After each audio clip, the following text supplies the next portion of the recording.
Fireist te kit join wrong. The Grand Chamber of the Galactic Council fell silent as Supreme Commander Xalthex of the Centauri Dominion strode to the central podium. His angular body, covered in iridescent scales, caught the light from the 1,000 stars projected on the curved ceiling above. The council representatives from 200 worlds watched with varying expressions of curiosity, concern, and in some cases, thinly veiled amusement. Esteemed members of the Galactic Council, Xalthex began, his voice resonating through the chamber. The Centauri Dominion requests formal approval for the colonization of System JX-7321, known locally as the Sol system. The holographic display above the podium shifted to show a small yellow star with 9 planets. The third planet, a blue-green marble suspended in darkness, rotated slowly as data streams appeared beside it. The third planet, called Earth by its inhabitants, contains resources vital to our expansion efforts, Xalthex continued. Water in abundance, rare minerals, and diverse biospheres. The native species has achieved minimal space travel, but remains confined to their planet and its single moon. Elder Mavis, the ancient Sethlian representative whose crystalline body had witnessed the rise and fall of a dozen galactic empires, leaned forward. Commander Xalthex, had your analysis included the species' historical and cultural development? Quiet laughter rippled through the chamber. The Centauri were known for their military prowess, not their anthropological curiosity. Xalthex flicked his tail dismissively. The humans are fragmented into nearly 200 political entities. They waste resources on internal conflicts. Their technology is primitive. They still use combustion engines and silicon-based computing. He gestured, and the display showed human cities, vehicles, and military installations. Their most advanced weapons use chemical propellants and crude nuclear fission. The Centauri Dominion's Fifth Fleet alone could secure the planet within one local solar rotation. From the back of the chamber, historian Lysithea approached slowly, her 4 arms carrying multiple data tablets. As the Council's chief archivist, the small blue-skinned Tholian rarely spoke during military proceedings. Supreme Commander, she said, her voice soft but clear. Our archives show 2 previous expeditions to Earth ended in unexpected ways. Xalthex's scales darkened in annoyance. Those were exploratory missions with inadequate forces. We propose a full colonization fleet with 45 capital ships and support craft. Elder Mavis's crystalline form pulsed with light. Humans have a unique trait in our experience. Their fiction, their imagination, often envisions contact with beings from beyond their world. And most of those fictions end with them triumphant, added Lysithea, displaying images from human entertainment, films showing alien invaders defeated by human ingenuity. The chamber erupted in dismissive hoots and chirps. Fiction is not reality, Xalthex declared. They imagine victory because they have never faced a true galactic power. The council leader, a towering Vordacian with silver skin and eyes like black holes, raised a hand for silence. We will vote on the Centauri petition for colonization rights to Sol 3. The voting lasted mere moments, with the display showing the results. 172 in favor, 28 against. The petition is approved, announced the council leader. However, the council requires constant monitoring and regular reports. Excessive force against the native population must be avoided where possible. Xalthex bowed, satisfaction evident in his posture. The Dominion thanks the council for its wisdom. We will proceed immediately. As the chamber emptied, Lysithea approached Elder Mavis. They make a terrible mistake, she whispered. The ancient crystalline being pulsed dimly, perhaps, but some lessons must be learned firsthand. Prepare the observation chamber. The council should witness what happens when a species that has spent centuries imagining alien invasions finally faces one. Dr. Elena Kazarian stared at her computer screen in confusion. The Deep Space Monitoring Array was picking up anomalous readings just beyond Mars' orbit. Not asteroids, not space junk, something else. something massive and moving with purpose. "Hey, Carlos," she called to her colleague across the lab. "Can you confirm these readings? I'm seeing multiple large objects decelerating into the solar system." Carlos Rodriguez peered over her shoulder, coffee mug frozen halfway to his lips. "That can't be right. Those signatures suggest objects larger than aircraft carriers." He set down his coffee. "And they're changing course. Natural objects don't do that." Elena's phone buzzed. Then Carlos. Then every device in the laboratory began sounding alerts simultaneously. "It's happening everywhere," said Carlos, scrolling through messages. "Every observatory, every space agency. They're all seeing it." Elena looked back at her screen, watching as the objects adjusted their trajectory toward Earth. "We're about to make first contact," she whispered. "And they're coming straight for us." Within hours, the skies above Earth's major cities filled with massive ships, sleek, metallic vessels that resembled manta rays, hovering silently 2 miles above the ground.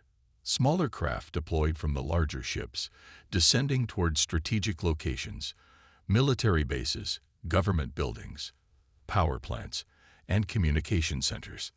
In the White House Situation Room, President Rebecca Chen sat surrounded by her national security team. The atmosphere was tense but controlled. "What are our options?" she asked. Defense Secretary Marcus Jackson shook his head. "Conventional weapons would be like throwing rocks at battleships. Nuclear options would cause unacceptable civilian casualties, even if they worked, which we cannot guarantee." "Madam President," interrupted the NASA administrator, "we're receiving a transmission. They're broadcasting on all frequencies, in all languages."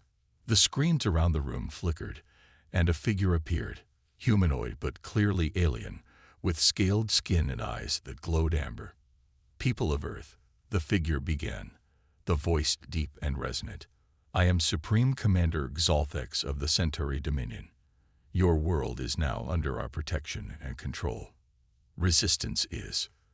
The transmission cut abruptly as an explosion rocked one of the alien ships over Beijing. Chinese anti-aircraft batteries had opened fire. In the Galactic Council's observation chamber, Lysithea winced. They attacked before the announcement was even complete. Elder Mavis pulsed thoughtfully. "Notice they targeted the communication array. Not random fire, a precise strike to stop the psychological dominance being established."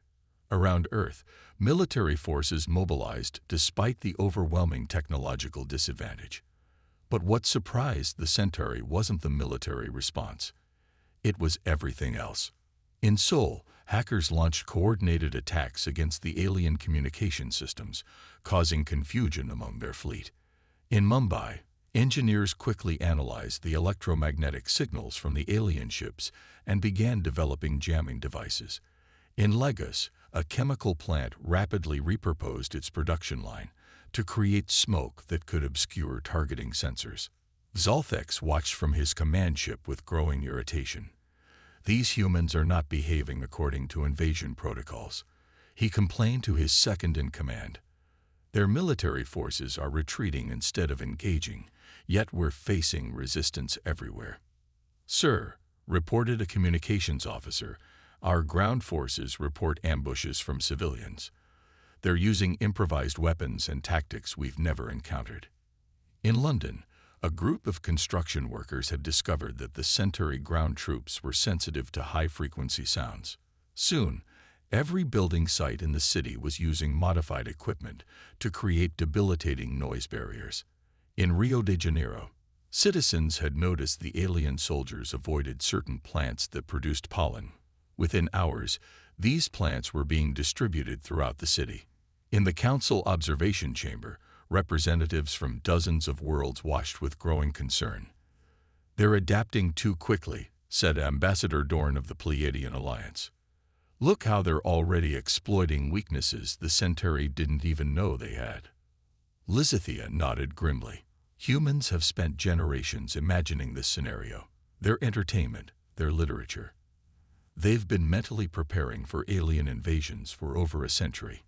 On Earth, the initial shock had given way to a coordinated response unlike anything in human history. Historical enemies shared intelligence. Scientists worldwide collaborated openly, publishing their findings about Centauri technology and biology for anyone to use. In his command ship, Zolthex received increasingly disturbing reports. A Centauri patrol had been disabled by simple water hoses. Apparently, their armor shorted out when saturated. Another group had been trapped when humans figured out the resonant frequency of their shield technology and broadcast it through modified car stereos. This is not proceeding according to the colonization protocol. Zolthex growled. Prepare the orbital weapons. We will target their military installations and government centers. Sir, his second-in-command replied hesitantly, our targeting systems are being affected by some kind of interference. The humans have figured out how to jam our sensors using their civilian satellite network. In Washington, D.C., Dr. Elena Kazarian stood before a hastily assembled team of international scientists. Their ships use a form of quantum communication we theorized but never built, she explained. But the principle is sound, and we know its vulnerabilities. Carlos Rodriguez continued. If we can synchronize our satellite network to emit precisely calibrated pulses of microwave radiation, we can temporarily disrupt their communication. It won't last long, but it might give us the window we need. Around the world, humans continued their asymmetric resistance. Farmers in Ukraine used agricultural drones to drop homemade EMP devices onto Centauri ground forces. Schoolchildren in Japan noticed patterns in Centauri patrol movements and used social media to coordinate civilian evacuation times. Indigenous trackers in the Amazon led alien search parties into natural traps. As the first Earth day of the invasion ended, Supreme Commander Xalthex faced an uncomfortable reality. The supposedly primitive humans were not behaving like any species the Centauri had ever conquered. In the Galactic Council observation chamber, the betting pool on how quickly Earth would fall had been abandoned. Now the representatives watched in silent fascination as humans demonstrated why they were perhaps the most dangerous species the galaxy had yet encountered. A species that had spent generations imagining this very scenario and was now putting all those imagined solutions into practice. I believe, Elder Mavis said quietly, that the Council may need to prepare for the possibility of Centauri defeat. Lizithia checked her historical records. No species has ever repelled a full Centauri colonization fleet. No species, replied Mavis, has ever been human. Humanity, UNLEH. By the fifth day of the invasion, Supreme Commander Xalthex faced a situation unprecedented in Centauri military history. Uncertainty. His ground forces reported constant harassment from human resistance fighters who refused to mass in conventional military formations. Instead, they struck in small groups, exploiting weaknesses in Centauri equipment that the humans shouldn't have been able to identify so quickly. How are they learning our vulnerabilities? Xalthex demanded, his scales darkening with rage. His scientific advisor, Threll, displayed a human information network on the command screen. They call it the Internet. When one human discovers something about us, they share it instantly with billions of others. Solutions evolve rapidly through collective problem-solving. Shut it down, ordered Xalthex. We've tried, Threll admitted. Their network is decentralized. When we disable one part, they reroute through others. They seem to have prepared for this possibility. In truth, decades of dystopian fiction had imagined precisely this scenario. Network engineers worldwide implemented contingency plans developed initially as theoretical exercises.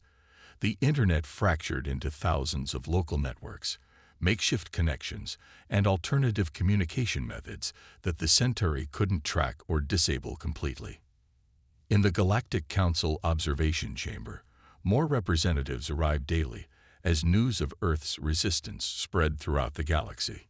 Look at this, said Ambassador Vrel of the Arcturus Confederation, pointing to a screen showing a university laboratory in Berlin. Human scientists had captured a damaged Centauri weapon and were not only studying it but improving its design. They're not just adapting to the technology, they're evolving it. noted Elder Mavis. Most species take decades to understand alien tech. The humans are doing it in days. Lizithia consulted her historical database. Humans have an unusual approach to knowledge. They don't compartmentalize scientific disciplines the way most species do.